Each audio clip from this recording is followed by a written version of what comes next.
우리는 걱정을 멈추고 싶지만 마음은 쉽게 멈추지 않습니다. 머리는 하나님이 함께 하신다고 알고 있지만 가슴은 여전히 미래를 두려워합니다.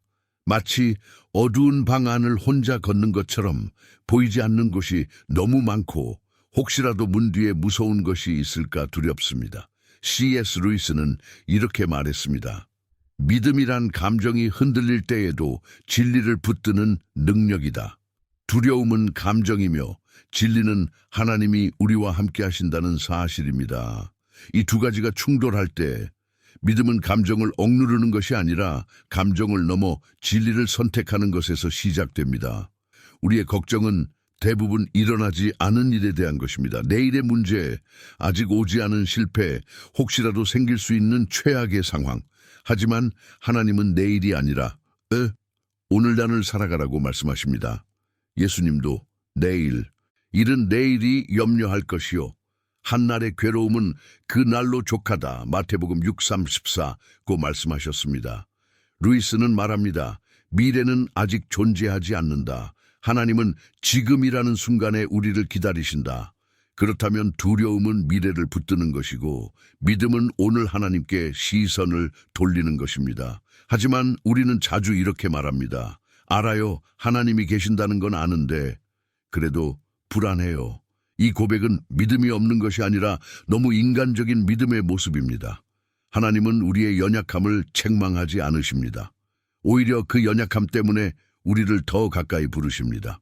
두려움이 죄가 아니라 두려움 속에서도 하나님께 돌아가지 않는 것이 문제입니다. 그러므로 이렇게 기도할 수 있습니다. 하나님, 저는 두렵습니다. 그러나 이 두려움 속에서도 당신을 붙듭니다. 이제 당신의 마음이 조용히 하나님께 말하도록 두세요. 숨을 깊게 들이쉬고 이렇게 속삭여도 좋습니다. 하나님, 저는 불안하지만 제 감정보다 당신이 더 크십니다. 믿음은 감정이 사라지는 순간이 아니라 감정 속에서도 주님, 그래도 당신을 선택합니다. 라고 말하는 순간에 자라납니다. 두려움에 지친 영혼에게 하나님은 오늘도 조용히 말씀하십니다. 내가 여기 있다. 너는 혼자가 아니다. 우리가 느끼지 못한다고 해서 하나님이 일하지 않으시는 것은 아닙니다. 무대 뒤에서 조명을 준비하는 사람은 관객에게 보이지 않지만 공연이 시작되기 전 가장 바쁘게 움직이는 사람입니다. 하나님도 그렇습니다. 우리가 아무것도 변하지 않았어요 라고 말하는 순간에도 하나님은 보이지 않는 곳에서 우리의 미래를 준비하고 계십니다. C.S. 루이스는 이렇게 말했습니다. 하나님은 우리가 침묵이라 느낄 때에도 우리의 삶을 가장 조용하고 섬세한 방식으로 다시 쓰고 계신다. 우리는 결과만 보려고 하지만 하나님은 과정을 통해 우리 마음을 빚으십니다. 어린 나무는 눈에 띄게 자라지 않아도 뿌리를 깊이 내리며 준비합니다. 하나님은 속도가 아니라 깊이를 먼저 만드십니다. 그래서 우리에게 기다림이 필요한 것입니다. 우리가 보기에 아무 일도 일어나지 않는 것처럼 느껴질 때 하나님은 가장 깊은 곳에서 움직이십니다. 기도해도 응답이 없는 것 같을 때 마음은 이렇게 속삭입니다. 혹시 하나님은 나를 잊으신 건 아닐까? 그러나 성경은 분명히 말합니다. 이스라엘을 지키시는 이는 졸지도 아니하시고 주무시지도 아니하시리로다. 시편 127사. 하나님은 쉬지 않으십니다. 단지 조용히 보이지 않는 방식으로 일하실 뿐입니다. 우리가 해야 할 일은 모든 것을 이해하려 애쓰는 것이 아니라 신뢰하는 법을 배우는 것입니다. 설명이 없어도 하나님을 믿는 것, 증거가 없어도 그분의 성품을 따르는 것, 이것이 믿음입니다. 이해가 되어서 믿는 것이 아니라 믿기 때문에 이해하게 되는 것입니다. 우리가 느끼는 불안은 종종 현실보다 앞서 달리는 상상의 그림자입니다. 방 안이 어두우면 작은 의자도 괴물처럼 보이듯이 마음이 두려움으로 가득 차면 작은 문제도 감당할 수 없는 재앙처럼 느껴집니다. 그러나 C.S. 루이스는 말합니다. 두려움은 미래의 고통을 미리 가져오는 것이 아니라 고통 없이 두려움만을 주는 잔인한 감정이다. 즉, 불안은 아직 일어나지도 않은 일을 상상하게 하고 현재의 평화를 빼앗아갑니다. 하지만 기억해야 할 중요한 진실이 있습니다. 그림자는 실제가 아니라 빛이 있다는 증거라는 것입니다. 불안이 느껴지는 순간 우리는 이렇게 말할 수 있습니다. 내가 지금 그림자를 보고 있다는 것은 어딘가에 빛이 있다는 증거야. 예수님도 우리에게 불안이 찾아올 것을 이미 아셨습니다. 그래서 이렇게 말씀하셨습니다. 너희는 마음에 근심하지 말라. 하나님을 믿으니 또 나를 믿으라. 요한복음 14:1. 이 말씀은 감정을 억누르라는 명령이 아니라 근심보다 더 큰 분을 바라보라는 초대입니다. 하나님은 우리의 문제보다 크시며 우리의 상상보다 지혜로우십니다. 불안의 그림자가 우리를 덮을 때 그분은 이렇게 말씀하십니다. 빛을 보아라. 나는 여기에 있다. 불안을 없애는 방법은 두려움을 억누르는 것이 아니라 진리의 눈을 돌리는 것입니다. 우리가 혹시 망하면 어떡하지? 라고 생각할 때 하나님은 내가 너와 함께한다. 이사야 41:7라고 말씀하십니다. 우리가 나는 혼자인 것 같아요 라고 말할 때 하나님은 내가 너를 버리지도 떠나지도 않겠다. 히브리서 13:5 약속하십니다. 불안이 우리를 감싸도 하나님의 말씀이 우리를 붙잡는 한 그림자는 사라집니다. 그러므로 불안이 찾아올 때 이렇게 기도할 수 있습니다. 하나님, 이 불안이 진짜처럼 느껴지지만 진짜보다 크신 당신께 제 마음을 맡깁니다. 그림자를 보지 않고 빛을 보게 해주세요. 바로 이 순간 믿음은 자라고 그림자는 서서히 사라지기 시작합니다. 믿음은 보이는 것을 붙잡는 것이 아니라 보이지 않는 진실을 선택하는 것입니다. 세상은 말합니다. 눈으로 확인해야 믿을 수 있어. 그러나 하나님은 말씀하십니다. 보이지 않아도 믿는 자가 복되다. C.S. 루이스는 믿음을 이렇게 설명합니다. 믿음이란 감정과 상황이 변할 때조차 한번 진리라고 받아들인 것을 계속 붙드는 것이다. 즉, 기분이 좋을 때만 믿는 것이 아니라 아무것도 느껴지지 않을 때도 하나님을 신뢰하는 것입니다. 보이지 않는 하나님을 믿는 것은 쉽지 않습니다. 기도했는데 응답이 없는 것처럼 느껴지고 하나님이 침묵하시는 것 같을 때 믿음을 유지하는 것은 더 어렵습니다. 하지만 바로 그런 순간에 믿음은 진짜가 됩니다. 믿음은 감각이 아니라 방향입니다. 내가 느끼는 것보다 하나님이 누구신지를 바라보는 선택입니다. 그분은 보이지 않지만 그분의 흔적은 우리의 삶 속에 분명히 남아 있습니다. 숨 쉬는 순간, 살아있는 순간, 설명할 수 없는 위로 속에. 성경은 믿음은 바라는 것들의 실상이요, 보이지 않는 것들의 증거, 히브리서 11:1라고 말합니다.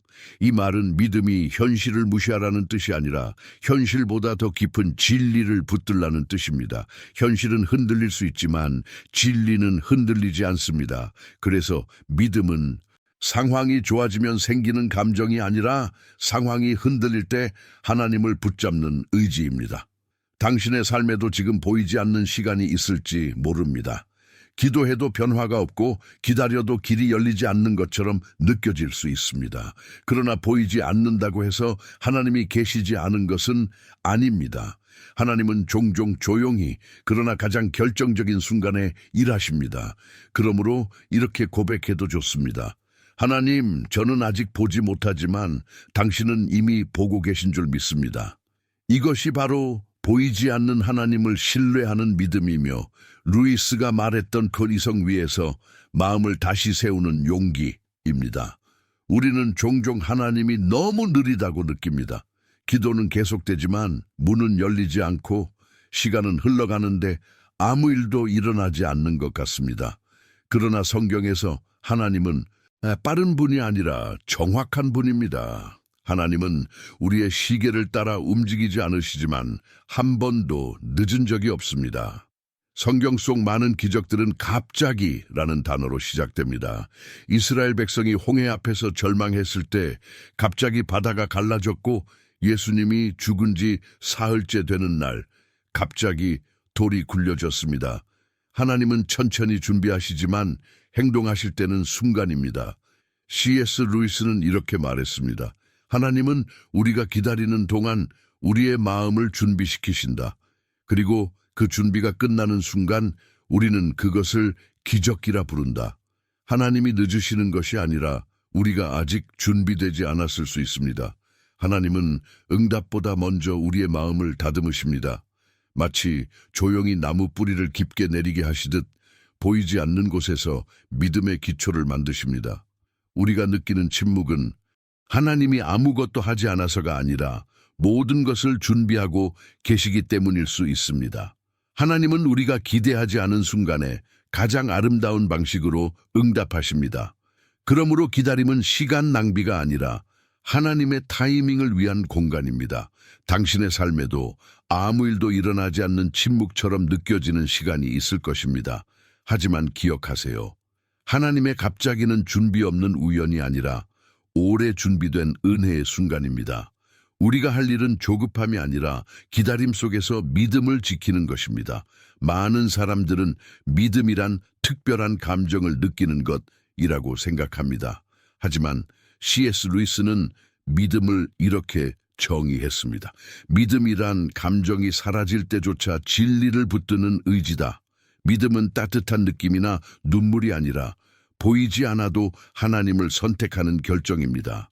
감정은 날씨처럼 변하지만 믿음은 방향처럼 변하지 않아야 합니다. 오늘은 하나님이 가까이 느껴질 수 있지만 내일은 아무 감정도 없을 수 있습니다. 그러나 믿음은 말합니다. 느껴지지 않아도 하나님은 여전히 여기 계시다. 성경 속 믿음의 사람들도 늘 감탄과 기적만 누렸던 것은 아닙니다. 아브라함도 기다림 속에서 지쳤고 다윗도 하나님 왜 제 기도를 듣지 않으십니까? 라고 울부짖었습니다. 예수님조차 십자가 위에서 왜 나를 버리셨습니까? 라고 외치셨습니다. 그러나 그들은 감정보다 하나님을 선택했습니다. 이것이 믿음입니다. 우리 삶에도 믿음이 감정처럼 느껴지지 않는 순간이 있습니다. 예배를 들어도 마음이 움직이지 않고 기도를 해도 아무 응답이 없는 것 같습니다. 그럴 때 우리는 이렇게 말할 수 있어야 합니다. 하나님, 저는 느끼지 못하지만 그래도 당신을 믿기로 선택합니다. 이 고백은 작은 것처럼 보이지만 하늘에서는 가장 큰 예배입니다. 믿음의 핵심은 무엇을 느끼는가가 아니라 누구를 바라보는가입니다. 감정은 손님이지만 하나님은 주인이십니다.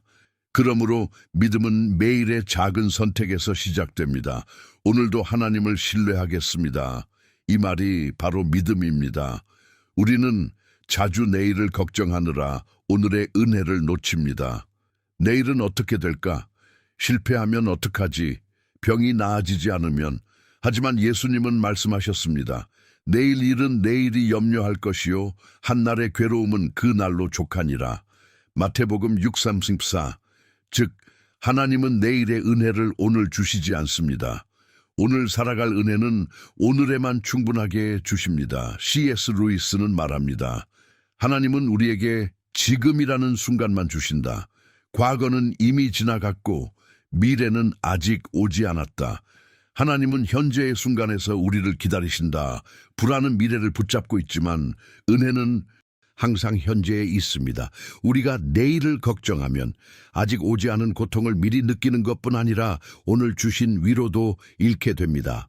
하나님은 오늘 우리의 숨을 쉬게 하시고 오늘 우리의 심장이 뛰게 하셨습니다. 내일은 아직 우리의 것이 아닙니다. 그렇기에 우리는 이렇게 기도할 수 있습니다. 하나님, 내일을 주관하실 당신을 믿고 오늘 주신 은혜 안에서 살게 해주세요. 하나님의 은혜는 어제도 충분했고 오늘도 충분하며 내일도 충분할 것입니다. 기도에도 응답이 없을 때 우리는 이렇게 생각합니다. 하나님은 내 기도를 듣지 않으시는 걸까? 나를 잊으신 걸까? 하지만 하나님은 침묵 속에서도 일하십니다. 오히려 가장 조용한 순간이 하나님의 가장 깊은 역사일 때가 많습니다. 씨앗이 땅 속에서 자랄 때 아무 소리도 없지만 그것은 생명이 움직이는 순간입니다. C.S. 루이스는 이런 말을 남겼습니다. 하나님은 고통 속에서는 크게 말씀하시지만 침묵 속에서는 깊이 일하신다. 우리는 침묵을 부재라고 느끼지만 하나님은 침묵을 통해 우리의 뿌리를 깊게 내리게 하십니다. 하나님은 감정을 통해서도 일하시지만 감정이 사라진 자리에서도 동일하게 아니 그 이상으로 역사하십니다. 예수님도 십자가에서 침묵을 경험하셨습니다. 그러나 그 침묵은 하나님의 부재가 아니라 부활을 준비하는 시간이었습니다. 우리 삶도 마찬가지입니다. 응답이 없는 것처럼 느껴질 때 하나님은 이미 움직이고 계십니다. 보이지 않게, 조용히, 그러나 결정적으로. 그러므로 마음이 이렇게 고백할 수 있습니다. 하나님, 저는 듣지 못하지만 당신은 일하고 계신 줄 믿습니다. 당신의 침묵도 사랑임을 믿습니다. 이 고백 속에서 우리의 믿음은 깊어지고 하나님은 때가 되면 조용히 말씀하십니다. 이제 일어날 때다. 우리의 삶에는 설명할 수 없는 무거운 순간들이 찾아옵니다. 기도했지만 응답이 오지 않고 믿음을 지키려 했지만 현실은 더 무거워질 때가 있습니다. 사람들은 조금만 더 믿어봐 라고 말하지만 때로는 그 말조차 위로가 되지 않습니다. 하지만 C.S. 루이스는 이렇게 말했습니다. 희망이란 모든 것이 어둠에 잠겨 있을 때조차 빛이 있다는 사실을 기억하는 능력이다. 희망은 감정이 아니라 하나님이 여전히 살아계시며 나를 포기하지 않으셨다는 조용한 확신에서 시작됩니다. 하나님을 믿는 사람도 실망합니다. 믿음이 약해서가 아니라 우리도 인간이기 때문입니다. 중요한 것은 실망하지 않는 삶이 아니라 실망 속에서도 하나님께 등을 돌리지 않는 마음입니다. 시편 기자도 이렇게 고백했습니다. 내 영혼아, 네가 어찌하여 낙심하며 어찌하여 불안해하는가? 너는 하나님을 바라라. 시편 42:5. 낙심한 사람을 향해 낙심하지 말라고 말한 것이 아니라 낙심한 너, 그래도 하나님을 바라보라고 한 것입니다. 진짜 믿음은 감정이 무너지지 않는 사람이 아니라 감정이 무너져도 하나님께 돌아오는 사람입니다. 희망은 우리가 느끼는 것이 아니라 하나님이 우리 마음에 놓아주시는 보이지 않는 씨앗입니다. 땅속에 묻힌 씨앗은 어둠 속에 있지만 죽은 것이 아니라 자라고 있는 중입니다. 우리의 삶도 그렇습니다. 아무 변화가 없는 것 같아도 하나님은 땅속에서 조용히 뿌리를 자라게 하십니다. 그리고 어느 날 갑자기 우리는 말하게 될 것입니다. 그날 하나님이 일하셨다는 걸 이제는 알겠어요. 그러므로 희망은 모든 것이 좋아졌다는 느낌이 아니라 이렇게 고백하는 데서 시작됩니다. 하나님, 저는 아직 결과를 보지 못했지만 당신은 이미 일하고 계신 줄 믿습니다. 이것이 하나님을 신뢰하는 자의 희망이며 가장 조용하지만 가장 강한 믿음입니다. 우리는 자주 이렇게 생각합니다. 내일이 두려워요. 그날 무슨 일이 생기면 어떡하죠? 그러나 하나님은 내일을 모르시는 분이 아닙니다. 성경은 말합니다. 나는 알파와 오메가요, 처음과 마지막이라. 요한계시록 21:3. 즉 하나님은 우리가 도착하기도 전에 이미 그곳에 계신 분입니다. 우리가 불안해하는 미래는 하나님께는 과거와 같습니다. C.S. 루이스도 말했습니다. 하나님은 시간 속에 갇혀 계시지 않는다.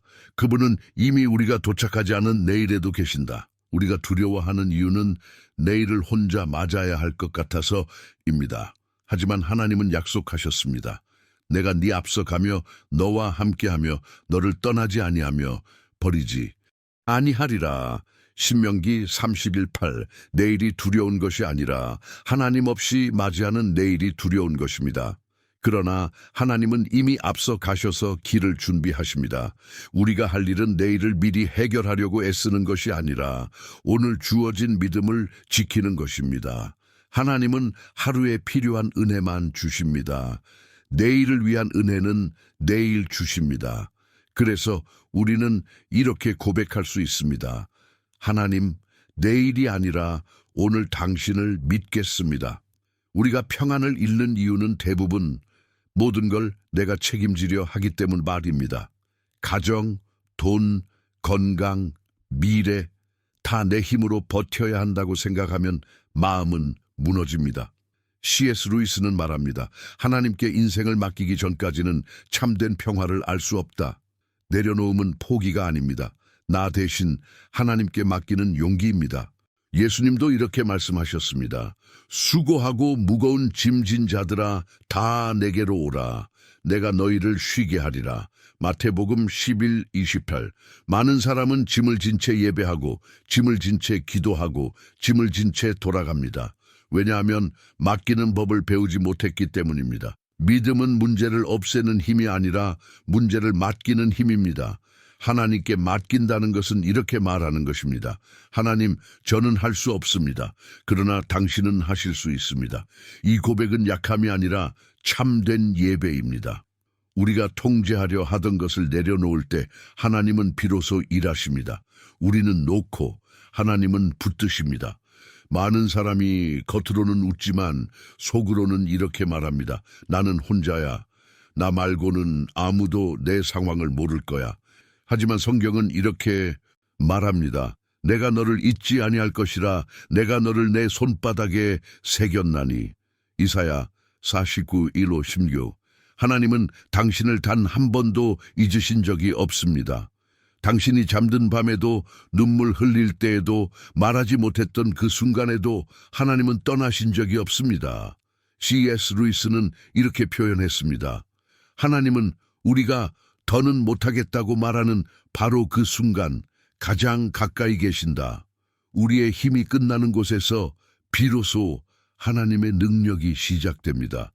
세상을 혼자 짊어지려 하지 마세요. 하나님은 우리가 무너지도록 내버려 두시는 분이 아닙니다. 오히려 이렇게 말씀하십니다. 너는 잠시 쉬어라. 이제는 내가 너를 들고 갈게. 그래서 믿음은 이렇게 고백하는 것입니다. 하나님, 저는 너무 약하지만 당신은 충분히 강하십니다. 제가 짊어진 이 짐, 이제 당신께 맡깁니다. 그 순간 짐은 사라지지 않더라도 마음의 무게가 달라집니다. 왜냐하면 이제 그것을 혼자 들고 있는 것이 아니기 때문입니다. 예수님은 폭풍 한가운데서도 잠을 주무셨습니다. 제자들이 두려움에 떨며 주님, 우리가 죽게 된 것을 모르십니까? 라고 외칠 때조차 예수님은 배의 고물에서 베개를 베고 쉬고 계셨습니다. C.S. 루이스는 말합니다. 참된 믿음은 폭풍이 사라져서 오는 것이 아니라 폭풍 속에서도 잠들 수 있는 평안에서 시작된다. 예수님은 폭풍을 보지 않고 하나님을 보셨기 때문에 잠들 수 있었습니다. 우리도 쉼이 필요합니다. 하지만 많은 사람은 몸은 쉰다 해도 마음은 계속 일합니다. 침대에 누워도 내일이 두렵고 잠이 들어도 꿈속에서조차 마음이 불안합니다. 성경은 말합니다. 내가 평안히 눕고 자기도 하리니 나를 안전히 거하게 하시는 이는 오직 여호와이심이라. 시편 4:8. 평안은 상황이 주는 것이 아니라 하나님이 주시는 선물입니다. 예수님이 보여주신 쉼은 아무것도 하지 않는 것이 아니라 하나님께 맡기고 멈추는 용기입니다. 바쁘다고 해서 믿음이 깊어지는 것이 아닙니다. 오히려 바쁠수록 우리는 하나님 없이 살려는 유혹을 받습니다. 그래서 하나님은 말씀하십니다. 너희는 가만히 있어 내가 하나님 됨을 알지어다. 시편 46:7. 쉰다는 것은 책임을 버리는 것이 아니라 하나님도 일하신다는 사실을 인정하는 믿음의 행위입니다. 오늘 이렇게 기도할 수 있습니다. 하나님, 제가 잠들어도 세상은 무너지지 않습니다. 당신이 깨어 계시니까요. 많은 사람들은 기적을 먼저 원하지만 하나님은 종종 믿음의 순종 이후에 기적을 허락하십니다. 갈릴리 가나 혼인잔치에서 포도주가 떨어졌을 때 예수님은 하인들에게 이렇게 말씀하셨습니다. 항아리에 물을 채워라. 하인들은 이유를 묻지 않고 이해되지 않아도 순종했습니다. 그때 물은 포도주로 변했습니다. C.S. 루이스는 말합니다. 믿음은 다 이해한 뒤에 따르는 것이 아니라 따르고 나서 이해되는 것이다. 순종은 감정이 아니라 결정입니다. 기분이 아니라 방향입니다. 하나님은 두려움이 없는 사람을 쓰시는 것이 아니라 두려움 속에서도 순종한 사람을 통해 역사하십니다. 베드로가 바다 위를 걸었던 이유는 두려움이 없어서가 아니라 예수님의 말씀 하나를 붙들고 발을 내디뎠기 때문입니다. 우리 삶에도 물 같은 순간이 있습니다. 아무 의미 없어 보이고 기도해도 반응이 없는 것 같고 하나님이 멀리 계신 것처럼 느껴질 때가 있습니다. 하지만 바로 그 순간이 순종의 때입니다. 물을 붓는 순종 없이는 포도주의 기적도 없습니다. 기적의 본질은 하나님이 얼마나 능력 있는가가 아니라 우리가 하나님을 얼마나 신뢰했는가에서 시작됩니다. 우리는 하나님께 예 라는 대답만 사랑이라고 생각합니다. 하지만 때때로 하나님은 지금은 아니야, 기다려라 혹은 침묵으로 응답하십니다. 이때 우리는 실망하고 마음이 흔들립니다. 하지만 C.S. 루이스는 이렇게 말했습니다. 하나님의 침묵은 부재가 아니라 더 깊은 신뢰로 초대하시는 방식일 수 있다. 기다림은 하나님이 우리를 잊으셨기 때문이 아니라 우리를 준비시키고 계시기 때문입니다. 아직 문이 열리지 않는 이유는 문이 잘못되었기 때문이 아니라 우리가 통과할 수 있도록 마음을 다듬고 계시기 때문일 수 있습니다. 성경은 말합니다. 여호와를 기다리는 자는 새 힘을 얻으리니. 이사야 40:31. 기다림은 힘을 소모하는 시간이 아니라 힘을 새롭게 얻는 시간입니다. 하나님은 우리의 속도보다 방향을 중요하게 여기십니다. 그래서 이렇게 고백할 수 있습니다. 하나님, 당신이 기다려라고 하신다면 그 기다림도 사랑임을 믿겠습니다. 하나님의 아직 아니다는 거절이 아니라 더 좋은 것을 준비한다는 약속일지도 모릅니다. 우리가 보는 것은 현재의 한 장면뿐이지만 하나님은 전체 이야기를 보고 계신 작가이십니다. 지금은 이해되지 않는 고통, 눈물, 외로움도 하나님은 마지막 장에서 새로운 의미로 바꾸실 수 있는 분입니다. 성경은 말합니다. 하나님이 모든 것을 합력하여 선을 이루신다. 로마서 8:28. C.S. 루이스는 이렇게 말했습니다. 우리가 보는 고통은 문장의 중간일 뿐이다. 아직 하나님은 마침표를 찍지 않으셨다. 하나님은 우리의 실패를 끝으로 두지 않으시고 그것을 변화와 은혜의 시작으로 사용하십니다. 때때로 하나님은 우리가 기대한 방식이 아니라 깨지고 낮아진 순간에 역사하십니다. 왜냐하면 그때야 비로소 우리는 하나님이 진짜 주인이라는 사실을 받아들이기 때문입니다. 우리가 놓쳤다고 생각한 모든 순간도 하나님은 이렇게 말씀하십니다. 아직 끝이 아니다. 내가 쓰고 있는 이야기다. 그러므로 오늘 이렇게 기도할 수 있습니다. 하나님, 제 삶의 작가는 제가 아니라 당신입니다.